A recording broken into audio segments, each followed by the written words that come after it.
Yun oh. Daming bunga mga farmers oh.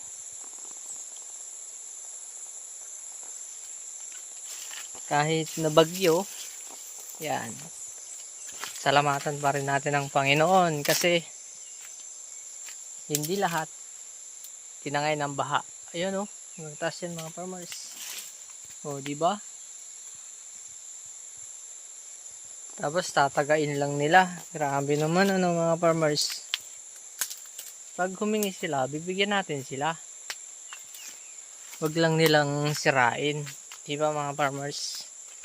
Kasi mahal yung pinag-aalaga natin dito eh. Ang abono, foliar, insecticide, fungicide, di ba?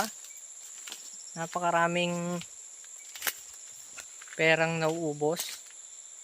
Ay bunga mo pa sa papaya. You know? Grabe ito mga farmers oh. Daming bunga oh. Lalaki. Papaya.